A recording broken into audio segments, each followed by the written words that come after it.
संत बाबा उमाकांत जी ने खोला गोस्वामी जी रचित घट रामायण और रामचरितमानस का गोपनीय भेद।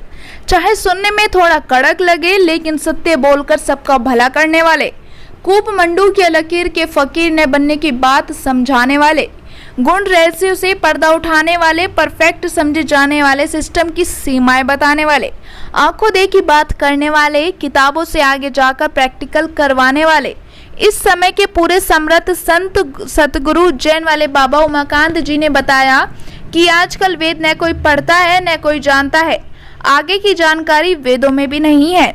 गोस्वामी जी ने सबसे पहले लिखा घट रामायण, यानी जो अंदर घट में होता रहता है, मानस में जो राम का चरित्र हो रहा है, लेकिन लकीर के फकीर बने लोगों के विरोध की वजह से उन्होंने उसे गोपनीय कर दिया। फिर लिखा रामचरितमानस, जिसके शुरुआती भाग में बहलाने के लिए राम का किस्सा कहानी लिखी और आखिरी कांडों में आध्यात्मिक का वर्णन किया, जिसे लोग समझ नहीं पाते। जिसने खुद नहीं देखा वो क्या बताएगा।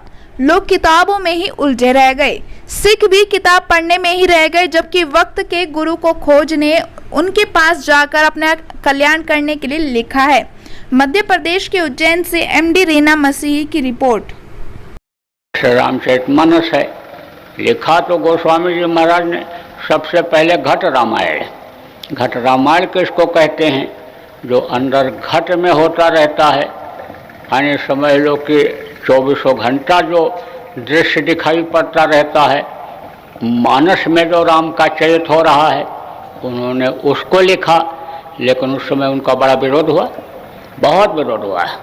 खान पान तो बहुत अच्छा था, चाल चलन तो पहले के समय में उस समय पर लोगों का बहुत अच्छा था, विचार भावनाएं तो लोगों की बहुत अच्छी थी, लेकिन सोच समझ इतनी नहीं थी, क्योंकि सत्संग मिलता नहीं था। संतों की उस समय पर इतनी पहुंच वालों की कमी थी, इसलिए उनको हर चीज़ की जानकारी नहीं हो पाती थी। तो वो लकीर के फकीर बने हुए थे। तो जब कोई ऊपर की चीज़ों को बताने लगता है तो लोग उसको पागल कहने लगते हैं।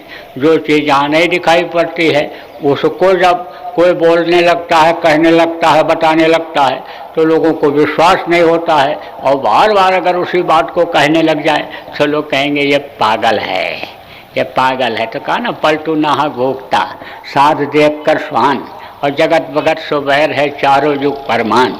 यानी समझ लो उनसे लोग बैर कर लेते हैं। तो जब बैर करने लग गए और उन्होंने कहा कि हम चले जाएं, कितने लोगों को समझा पाएंगे। आज की तरह से मीडिया तो था नहीं कि तुरंत प्रचार हो जाए। तो उन्होंने सोचा कि इसको अब बंद कर दो, ऐसे के ऐसे रख दो। और यानी समझ लो कि अब सरल भाषा में, हिंदी में, यानी इनको जैसे किस्सा कहानी सुना करके कोई चीज़ समझाई जाती है बच्चों को। पहले बच्चों को माताएं जब गिनती गिनाने को यानी समझ लो है कि उन्होंने किस्सा कहानी बनाया। किसका?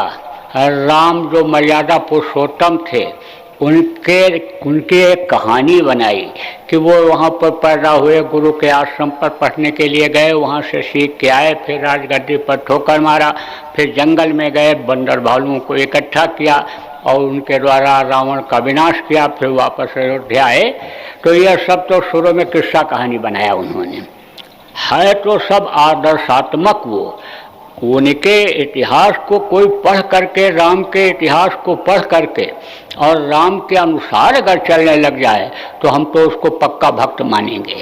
राम के नाम पर कमाई करके, राम के नाम पर ठगी करके, राम के नाम पर धोखा दे करके जब हानि समझ लो कि लोग हानि समझो अपना स्वार्थ सिद्ध करने लगते हैं, तब वो लोगों के लिए नुकसानदेह हो जाता है, जान का खतरा पैदा हो जाता है, जानलेवा हो जाता है।